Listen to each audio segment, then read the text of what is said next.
Welcome to the Breakfast Leadership Show, where we interview global thought leaders on business, leadership, and life. Here's your host, keynote speaker, best-selling author, and chief burnout officer of the Breakfast Leadership Network, Michael Levitt.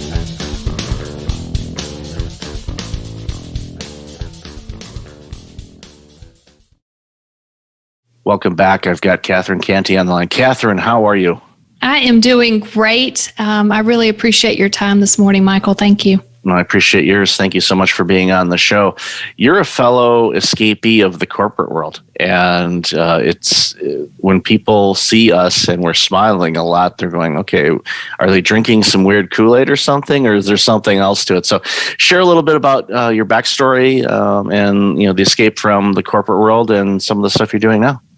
Okay, when you say escape, that makes me think of Shawshank Redemption and how every day we would take a little bit of dirt out to the yard and slowly plot our plan to get out. So yeah, there's a little bit of Andy in all of us. Yeah, put a little hole in the pocket and drop a little dirt on the ground, and we're going to be one day closer to freedom. And I think there's some similarities. You got to have a plan. Corporate America, it's not prison, but it afforded a lot of opportunity for me that I would not have received otherwise. And, but you got to have a plan to get out. So, a little bit about me. The past 20 years I spent in corporate America in banking, and I traveled the country about 60% of the time and helped other people grow their business.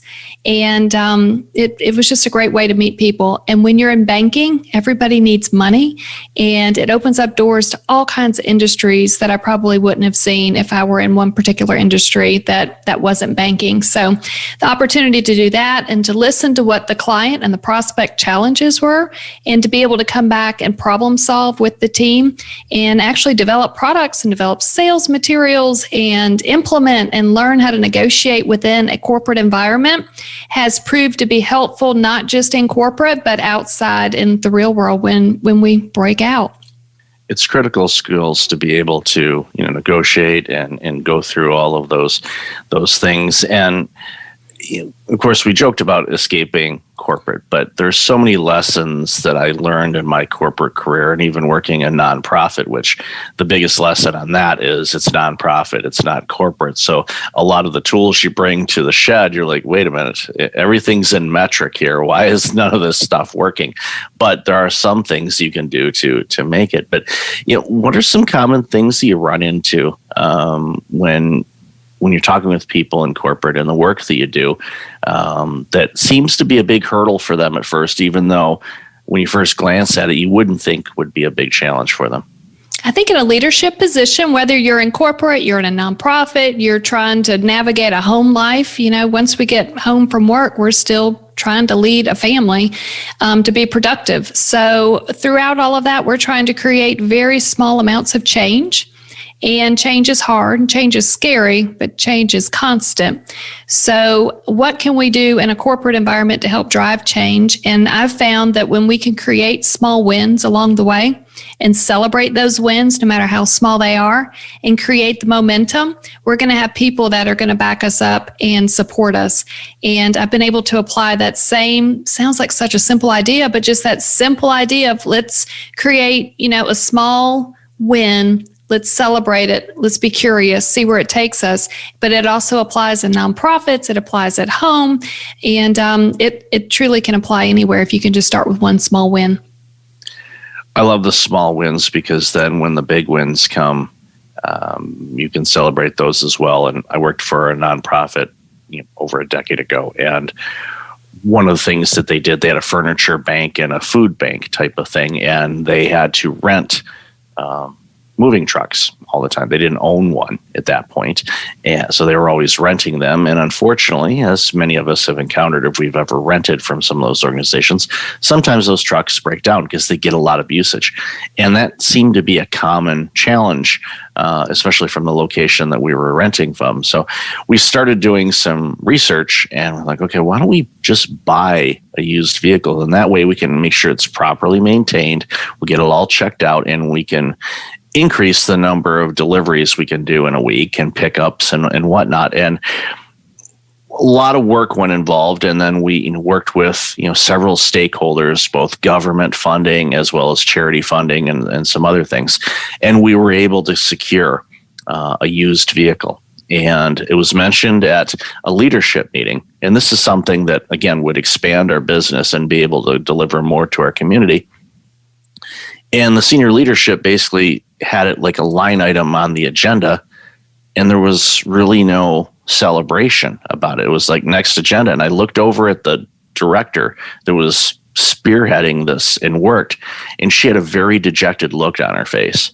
So what I did is I looked at her, and then I talked to a couple of the other directors. I said, let's take her out to lunch today and celebrate. And that's what we did. And I recognized it's like, look, this was a huge deal. This is something that's going to impact our community. Now, fast forward to now, I know they own probably 10 trucks at least. So that, they've really grown from it. But that seed and the work of being able to do that, made such a big difference. It's like, okay, yeah, now we can do more deliveries. But on the flip side, it's like, look, there's people now that need furniture that are going to get it. There are people that are hungry that are going to be able to get more food during the week because we did the work and we were able to get a truck. I think what you're talking about, not just celebrating that, but even that decision that you made, we got to stop what we're doing. This process is not working. And you literally had to probably stop working one day to think about how are we going to attack this going forward? And, I joked earlier about a commercial renovation that I'm doing right now on a property that we own.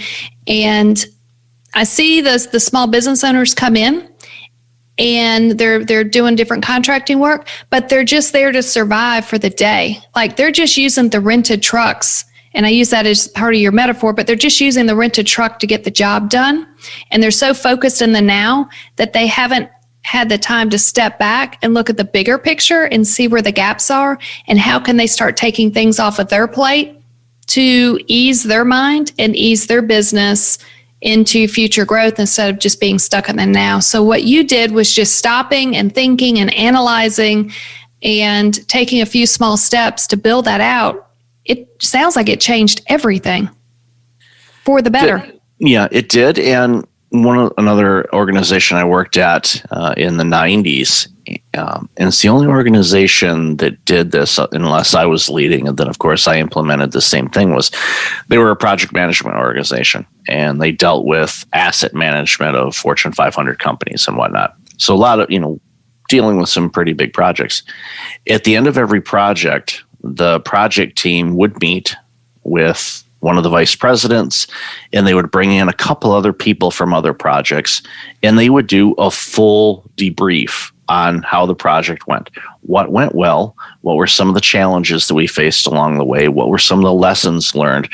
Were any of those lessons applicable to other projects that are working, and get input on it? Again, I worked in corporate and nonprofit for almost 3 decades, and was the only organization that ever did anything like that. And I was appalled. I was surprised when we did it. I'm like, wow, this is actually amazing. And then I went on to other organizations, and they never did anything like that. And whether it was in executive recruiting or IT or finance or any other industries that I've been fortunate enough to work in, no one did it besides them. And it was one of those things where I took that and I said, okay, if I lead an organization, I'm doing this and I'm going to implement this as this is part of what we do. And it strengthened things. It made the projects better. It made us better as far as planning on how many resources do we need for this scope of a project. You can always add parts to it if you need to, but they were going in blindly before, just saying, okay, well, here's a project. We're going to allocate all these resources. Well, they realized, well, they don't need that many, which increased the bottom line for us as a company because we weren't spending as many resources. But we were still obviously charging what we were charging, and it made such a big difference. It's taking the time. And I think that's one of those things in this rush world that we live in, is taking the time to do things. And with this pandemic that we're going through, my hope, and I'm not seeing it a lot, but there are some organizations that are saying, okay, we're going to pop this into neutral for a moment, and we're just going to kind of look around and see how things are and look at ways to do things differently. Yeah, when you stop and reflect, and that's a process that I use within my process of coaching, stakeholder center coaching, part of the process to becoming a better leader and more effective at what you're doing and to be recognized by others is to actually stop and reflect. And then you consider what you're willing to change. And another key component is that follow-up. Follow up back with your stakeholders, follow back up with your peers within your organization, just like you did. And when you reflect and then you're willing to pick, it doesn't have to be a lot of change. Personally, I realized in corporate America, when I followed this process, like what we're talking about, just reflection and consider what the options are, I didn't have to change a whole lot. I just had to change the things that other people thought were important.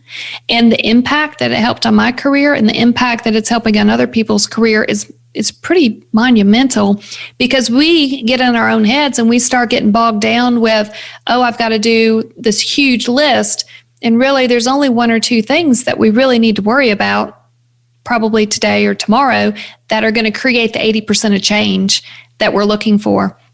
And then that follow-up process at the end, go back, make sure you sit down and identify what worked, what didn't work, and maybe what's one start or stop that we could start doing.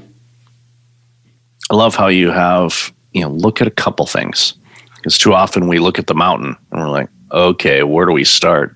Pick a couple things and follow up. That is something in sales, service, anything that a lot of organizations definitely could improve on, because they don't have a mechanism that's consistent where they can actually follow up on things. I use a CRM system for the work that I do, whether it's following up on calls or speaking engagements or client work or anything like that. This is, along with my calendar, are critical. I treat them as close to oxygen as possible, because without them, I would literally go, okay, where am I? Who am I? What am I doing today? But it's been a game changer for me, because it's allowed me to circle back with people that I've reached out to before. And they go, oh, I'm glad you followed up with us. We're actually doing this, and we want to bring you in to do this and speak at this event, and here's what we want to pay you. Well, if I didn't follow up on that, it would have fallen through the cracks. I would have lost an opportunity. And I think about that for organizations that aren't following up on things, because if they don't, then that's when things fall through the cracks and everyone gets indifferent to it, and you end up doing subpar service, and you may not get new business from that customer. If you follow up and spend some time with them, they say, you did such a great job with this division. We've got these 3 other divisions that we think your work would be beneficial to. Let me make the introductions. And all of a sudden, a $10,000 or $20,000 project could turn into a 6-figure project because you followed up. Yeah. They teach a lot in banking, the 2-2-2 process. And I joke about how simple it is. But if you can follow up with someone that you just met 2 days and just reiterate whatever it is that you learned, and it doesn't have to be action items, but you're just showing that you were interested in the conversation. Put a couple bullet points, maybe just have one takeaway. Say, we met over lunch and I had one aha. And that's going to start creating a relationship with that person, whether you want to sell them something or you just want to develop a relationship. The next 2 is actually to follow up at 2 weeks. And maybe you want to plant a seed of something that maybe you're working on down the road, and just go ahead and shoot them a note or pick up the phone and just say, we met 2 weeks ago and this is a quick update of kind of what's been going on, and go ahead and drop a hint that you're going to follow up in 2 months. And a lot of times I'll schedule an email that may go to both of us and just say, hey, it's a friendly reminder that maybe we were just going to touch base and just see if anything has changed. Or one of my favorite things to do is to lead with value and find an article that you think is helpful to this person to help solve their struggles, and just lead with an article. If you got nothing else, just help solve their problems. And if you help enough other people do that, they're going to remember that and come back and be able to recommend you or know that you're a problem solver. And when the problem does bubble up, you're already in the email box because you're just periodically, shooting them notes, but with a strategy behind it. But you're providing some help to solve the problems that they're seeing in their world. So 2-2-2 and lead with value are 2 things that I love to try to focus on. I love that. And I've done that myself, either through LinkedIn messaging or a note to somebody. It's like, oh, I saw this article, or there's this introduction I'd like to make because this is somebody that works in your space. And I think there, potentially could be collaboration opportunities, or at bare minimum, that you're not the only person on this island that is doing this type of work. There's actually somebody else that's going through some similar challenges, and you end up, building a nice network of people that you can bounce ideas off of. And it just, I love the fact that, when you said that, you're in their inbox and it's not spam, it's just periodic check-ins and giving them value. And when you do that, you go, okay, the know, like, and trust factor comes in. So when an issue comes up, they're like, wait a minute, I know Catherine has been emailing me a couple things here and there on this thing. I bet she would be able to help with this. And then you get the email or the phone call. So, you've generated business by following the 222. It doesn't take a lot of time, people. It really doesn't. It's having a system that works for you to remember to do that. And most email systems now, you can schedule things out, or use a CRM to remind you. You can automate it. You can have it say, okay, send out an email on March 16th at 1:08 p.m. to this person regarding this. And you can get that granular about it, which is really nice because, again, that allows you to have the freedom to be able to do other things and come across articles or research or whatnot. And that's a great thing. So I want to pick your brain real quick on, for businesses, targeting their ideal customer. So many entrepreneurs, that listen to the show, and new ones, are still struggling trying to figure out, okay, who is your ideal customer? Why are they that? Why do you want to work? Because so many entrepreneurs say, I'm going to make this thing and everyone's going to buy it. Well, and unless you're Amazon, not everybody's going to buy it. And I know there are people in the world that don't buy from Amazon, but a lot of people do, based on their sales. But, they're an anomaly. Most people, unless they know you and you are reaching the audience that would buy from you, you're going to be fumbling around quite a bit. So, what are some guidance and advice you'd provide people to kind of help them, identify who to target in their business? So, again, to keep it simple, don't overthink it. Figure out what the struggling moment is for that prospect, for that client, and see how you can help solve that struggle for them. And once you solve that struggle, and it literally applies to anything. So when I was in banking, I saw lots of companies and different organizations, and the really good ones were just solving the struggles. But once you solve it, you also need to go back and realize, what language does the customer use? Does the client use? And that's now going to become our new language. We're not going to keep talking about the XYZ machine. I joked, we had a CRM machine that we tried to sell at the bank to we were like a holding company bank, and then we had the local banks. And so we provided funding and technology. And, people cringe at the word CRM. So when I came in there, they had already rolled out the version of CRM before. And of course, everybody frontline sales, they just are like, I want nothing to do with it. I hate it. It was a bad experience. I think we've all been in this boat before.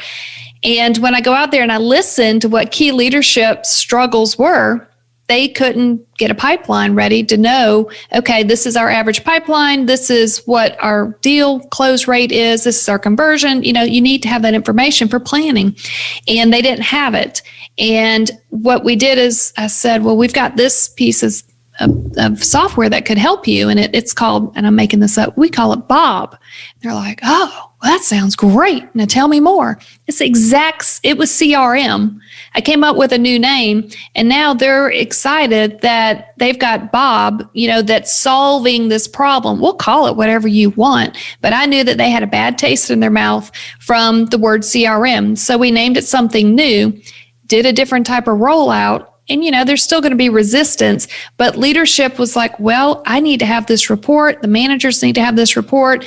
I've ridden in pickup trucks out to farms to figure out the loan officers, what information do you really need? and then go to the next line manager and say, what information do you really need? Let's get rid of half of this form that nobody needs anymore, and let's just streamline this stuff. So, and, at what way are you keying the information in, and why do we have stuff that you need at the beginning, at the end of the form? And let's think about, there's so many like little minute details, but it all starts with solving the struggle of the client, of the prospect, keeping it down into, just simple steps. And if they're hung up on a term, they're hung up on a word, then let's change it. That's easy to change the words. And then going forward, they adapt easier to it because they came up with the word, or they came up with the solution that's solving the struggle that we're ultimately there to be able to do for our clients and prospects.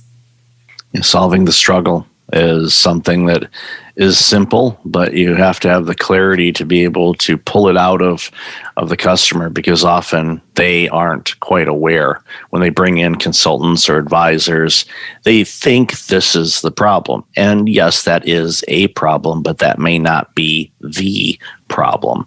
And having worked in software development and IT organizations, whenever you roll out a new system, you've got the champions that are like gung-ho for it. You've got the people that are like, this is the worst thing ever. I'd rather have, nails, chopped into my toes than deal with this. And then you've got some people that are like, whatever, I'm just here to collect a paycheck and I'm going to do whatever I need to do to make it happen. But I love your approach on saying, okay, well, we're not going to call it that CRM word. We're going to come up with something else and have it where people refer to it as, here, enter it into this or track this. And the flexibility of it, because everybody uses, those relationship management systems differently. Some people do this thing. I know the one that I use a lot differently than, a lot of other people do, but it works for me. And being able to,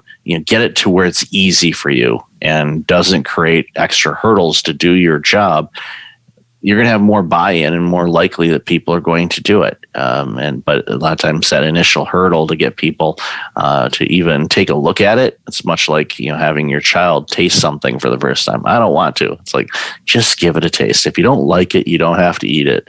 And it's when you discover, oh yeah, I actually like it. Unless it was me as a kid and I really didn't like anything. I love the facial expressions that I get from my mom whenever I eat something now. Mm-hmm. And I see her. And the complete side story, I was eating a sub, I think it was from Subway, and it had all kinds of toppings and things like that, stuff that I would never touch as a kid.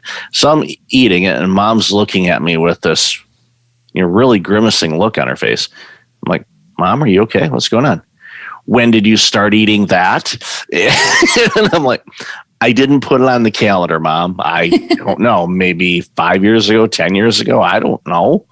And then she went on, basically a tirade, deservedly so, on I couldn't get you to eat any of those things. It's like, well, my taste buds change, as a child. Things change. There are things that I ate as a child that I cannot eat now. Cottage cheese is one of them. Can't stand it. Yet I used to eat it all the time as a kid. I think I just ate my lifetime supply of it. I'm like, okay, that's it. Can't go near it. But again, with bad experiences that many people have had with CRM systems or leadership changes or any type of endeavor, getting that buy-in from them is finding a way to find out, okay, address their concerns, gather them along the way and say, okay, here's something we can do. Let's figure out a way to make this work. What would you like it to do? And then they start getting buy-in and they feel ownership in it. And I know that's one of the things you do, many things, is get them to feel ownership in the thing that they're rolling out. Instead of it coming, okay, this is my system that you're buying from me and this is how you're going to do it. No, it's like, it's their system. What do you want it to do? And when you flip the switch on that, that's when they start feeling control. It's like, okay, It cuts a lot of the hurdles out of the way, actually. There's another process, the 5 whys, and I use that a lot. And for those of anybody not familiar with it, when you go in and you listen to the client or the prospect of what they need, I often like to ask why. Tell me a little bit more about what this is going to do for you. One of my favorite stories is when a person went into a hardware store and said they needed a drill bit. And, the drill bit, well, why do you need a drill bit? Well, I need to drill this hole in a table. And why do you need a hole in the table? And it's for a lamp that has a cord, because I don't want to look at the cord and all this other stuff. And then you get all the way down to asking, tell me a little bit more about why do you need this lamp? Well, it's dark at night when I'm in bed and I'm reading this book.